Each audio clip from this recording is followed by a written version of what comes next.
Kelley Thomas was beaten to death by the Fullerton Police Department. 2 police officers have been charged with felonies in his murder.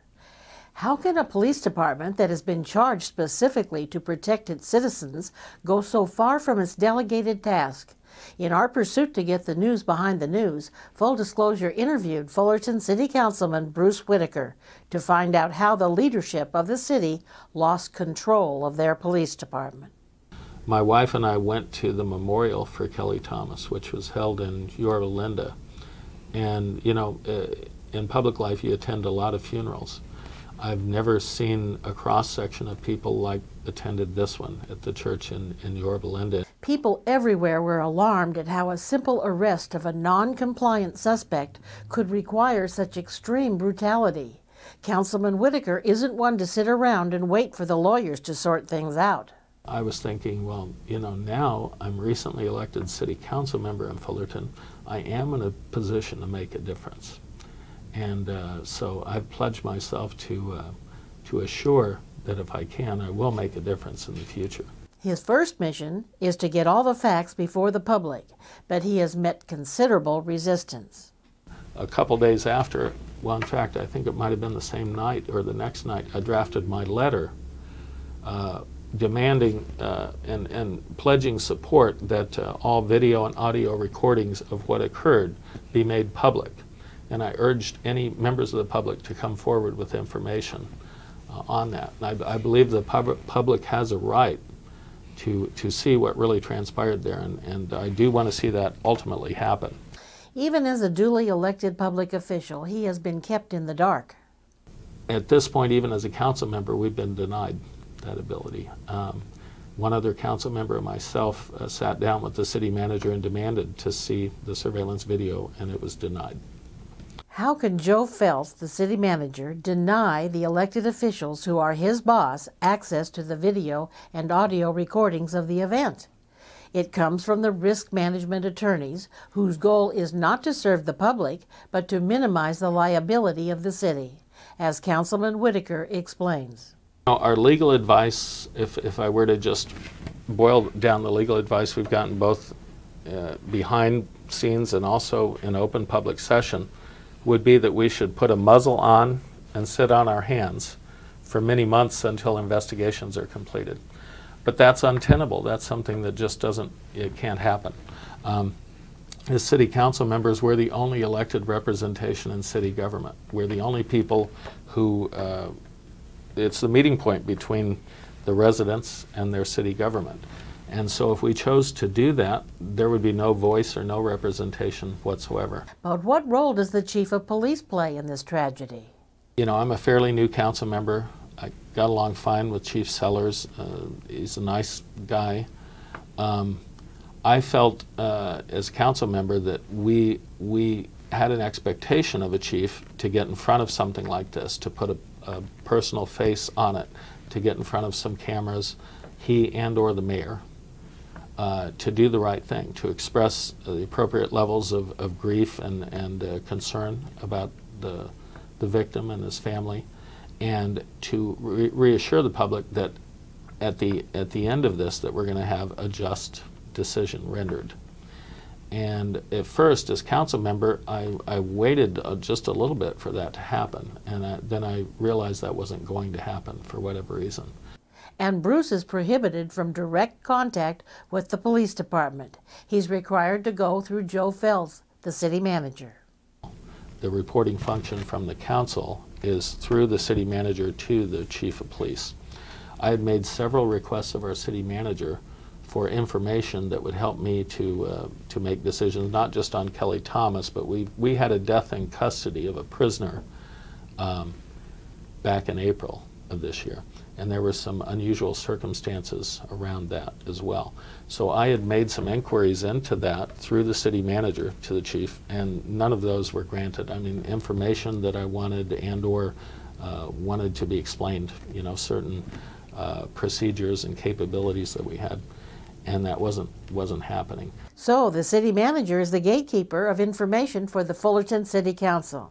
And apparently that information isn't as accurate as it should be. Initial reports that we got, other facts that have come along throughout the chain, much more fictional or fictionalized than now what I believe to be the facts. So I think a city council member, as one of the board members of the incorporation of the city of Fullerton, that there needs to be a consequence for department heads or other employees forwarding inaccurate or false reports up through to the decision makers. I mean, it's one thing to say there are sensitive details we can't allow, but to actually have reports that are not true at all, are provably false, and to have a series of these that create a narrative that would take us in completely the wrong direction. I have a vested interest in sending a message that that's not okay and that there are consequences for that. We ask him to give us an example of how the official information is being distorted by city bureaucrats. I've found in this Kelley Thomas incident that the Friends for Fullerton's Future blog and eyewitness accounts and people in the street, emails that I would receive, inquiries I'd make or get answers, those have been so much more accurate at this point, at least seem to be in line with what the district attorney has come up with, than anything I've received as internal communication as a city council member. And so, you know, how do I operate as a council member in the future? I may have to just completely disregard our official line coming through the city, you know. This is a serious charge. We asked him what is he going to do about it. He was very direct about how he plans to confront them. It's not okay to lie. It's not okay to lie internally. It's not okay to lie to your bosses and to perpetuate a lie. It doesn't matter to me how self-serving that may be, and that's just human nature. No, we're talking about sworn public safety officers who we have a right reasonably to expect that their reports be accurate and that their representations be accurate. He is all about bringing a refreshing new philosophy in government: transparency. I'm going to, in my span, I don't know how long that span will be as an elected official, but in whatever span that I'm serving as elected official, my goal is going to be open up government, open up a lot of the processes and steps, conduct business openly before the public we serve. And that's, you know, it's as fundamental as this. Government is the servant, not the master. And left to its own devices, government will create itself that catbird seat position of authority and master over the public it serves. And so that's the tug of war we've been engaged in. And so, even as an elected official, he sees that he must fight the bureaucracies, just like the citizens, just from a different perspective, being that he is supposedly in charge of the bureaucracies. There's been that fundamental question at the base. Who is the servant and who is the master? And I believe that the founders of our country and our Constitution very firmly, and in fact, I'm sworn to uphold the California Constitution and the U.S. Constitution. And those two documents make it very clear to me that the public is the master of these instruments of government that have been created to serve that public.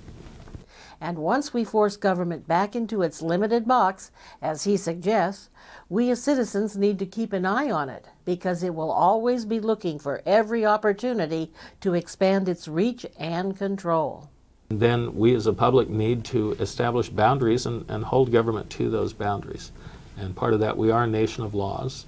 I don't think it's asking too much to expect the government who drafts the laws to abide by the same laws. Imagine that, government actually following its own laws. How revolutionary. Councilman Bruce Whitaker is dedicated to getting the Fullerton city government back into its limited box and back under the control of its citizens. When the district attorney came out with his report the other day, I wasn't surprised by hardly anything. That's what I had pieced together on the outside. But it varies so much from what the official reports have been that I'm just trying to see how I deal with that now internally, management-wise. Now, I'm one of 5 on the council, but I can be a pretty persistent one of those 5. We want to know what you, the viewers, think. Please respond to our survey and leave your comments below. The city manager and the risk management team for the city of Fullerton has been stonewalling the city officials elected to oversee them. So, question number 1 is, do you think this is government out of control? Yes or no? Question number 2, Do you think the two Fullerton police officers that have been charged with the death of Kelley Thomas and those who stood by and watched did so knowing that the city manager and the risk management people would protect them? Yes or no? Councilman Whitaker is pressing for the audio and video records of what happened and to punish those who lied to the city council. This could put his political career at risk by possibly alienating the bureaucracy and the public employee unions. Question number 3 is, do you think his efforts to establish government accountability and transparency in Fullerton will doom his political future? Yes or no? Please be sure to leave your comments below. I'm Leslie Dutton. Thank you.